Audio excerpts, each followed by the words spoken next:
I hadn't really planned on running a sub 3 hour marathon yesterday, but that's exactly what I did. Good morning. It is race morning, and we are just getting ready to head to the start line.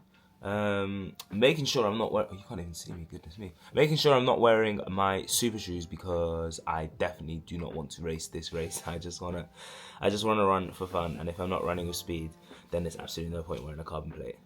So wearing my handy super blasts, my daily everyday trainers, and we're just gonna cruise to the finish line.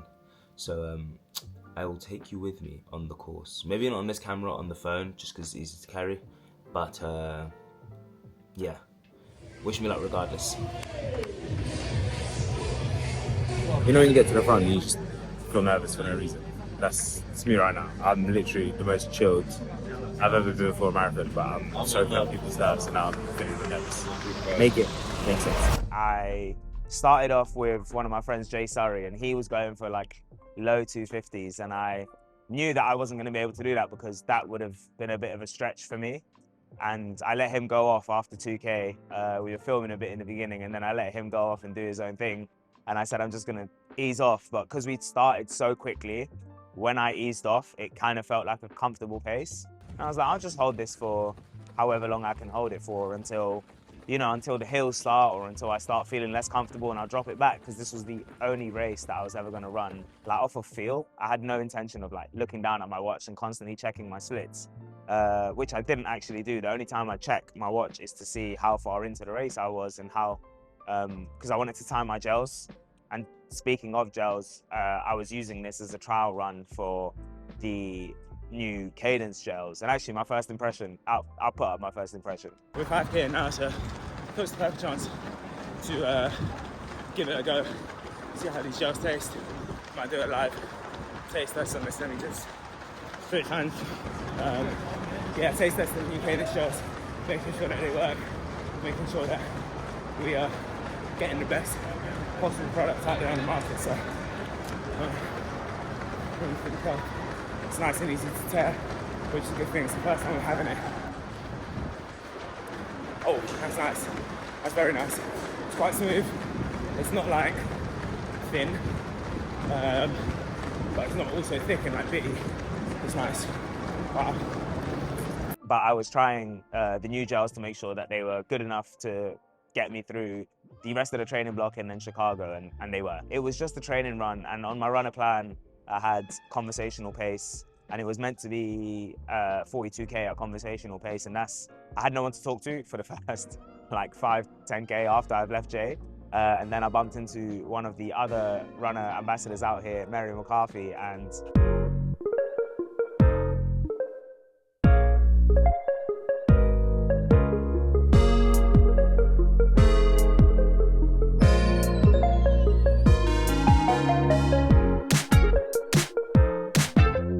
by the time we got to each other, we were thinking, we are kind of still on track. We crossed the halfway mark, and it was like 128, I think we crossed the halfway mark at. Coming in the halfway mark at about 128. Yay! Tons of friends. Might just cruise the rest of the race again. And we're like, oh, we're really on track for a decent time, but we had no idea. I went into the course blind, not really knowing what the elevation was like. Obviously, it's plastered all over the expo, and everyone talks about the hills, the hills, the hills. So I was very apprehensive going into the race about how hard those hills were going to be. But they were hills. They just weren't like that. They were like steady and they crept up on you, but they never like slowed you down to the point where I felt like I had to walk. And I'd woken up on like 9% recovery on my whoop, which was just indicative of it was going to be a tough day in the office. And it turned out to not be that tough a day in the office, which I'm super grateful for. I think this was one of the most scenic marathons I've ever done. And that probably really helped in terms of just how it felt on the body, because you were so distracted by these beautiful sights, and we're like here by the harbor and the opera house is just to my left, and like seeing that for the first time mid-race, and I was just like, wow, Sydney's one of the most beautiful cities I've ever been to. And despite the hills, even when you were climbing hills, you were rewarded with such a great view at the top. So I couldn't tell you my favorite bit of the race, but definitely probably actually running across and seeing the Opera House from, I think it was just across the bridge over there. I actually have a photo of me filming it like while running, and I was just like, yeah, blown away, honestly. What was the hardest bit of the race? I don't know who designed the Sydney Marathon course, but whoever decided to put a hill at kilometer 41 or 40, yeah, just before the finish line, it's quite a drastic downhill, and then you loop around and follow that drastic uphill. And it's like both of them at that point where your quads are a bit wrecked, yeah, really did hurt. But I mean, it wasn't, I wouldn't say it was like a make or break kind of hill, but that was probably the bit I enjoyed least of the race, for sure. What did you eat to carb load? For me, this one, because I was going in not with no like race strategy in mind, I didn't actually I'd normally carb load like 72 hours in advance, and this one I just kind of made sure the day before I was eating quite a bit of carb. Maybe I carb overloaded because I was definitely very bloated on race morning. But we did have, like, we had pasta, we had like a lot of just whatever was in Machiavelli's restaurant that day. We had a minimum spend with Rana, and a few people didn't turn up, so it just meant that more food for us. So I ate quite a lot of food, but pasta was probably the main carb, and I didn't have my box of cereal.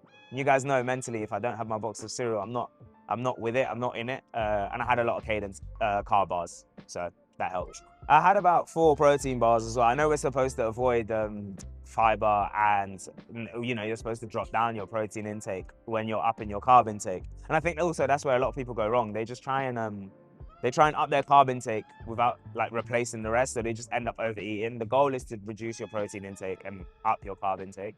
And I think, yeah, I had about 4 or 5 protein bars the day of. That was fun. The recovery for this run has been non-existent because I need to get straight back into my training plan. Chicago is literally around the corner now. So we finished the race yesterday, went home, showered, stepped back out and came to cheer everyone else on, which was really good fun. Ended up doing around 50, 60,000 steps yesterday. And then this morning I went for a little shakeout to shake out the legs. And then I'm back to the proper training plan, or hopefully an interval session tomorrow, which would be Tuesday. So right back to it. Conversational pace long run didn't take too much of a toll on the legs. So just a mini recovery now, and then, you know, the road to Chicago continues. It just reminds me of like my first sub-3 marathon in Milton Keynes, and how different that was, and how I've come such a long way from that, where it's just been such a long and interesting and fascinating journey in running. I started with sub-3 as like the pinnacle and the height of running for me, and now I can do it while holding conversation the whole time with poor sleep, and you know, really just, it's just a testament to what 4 years of like hard work and following a training plan, code MOABDIN if you want to use runner, but following a training plan can do. And yeah, I'm just really excited to see what Chicago now brings, because we're 6 weeks out, and if I could do a sub-3 conversational, then maybe 2:30 might actually be on the cards. This feels like another win, another tick to the mental checklist of things that I can do and I'm comfortable doing. And this was a hilly course. Chicago's a nice flat course, so fingers crossed.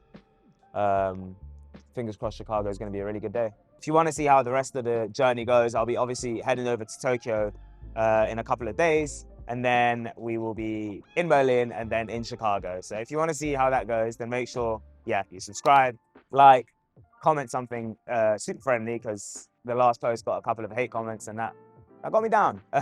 So comment something friendly, and I will catch you lot in the next video. Thank you.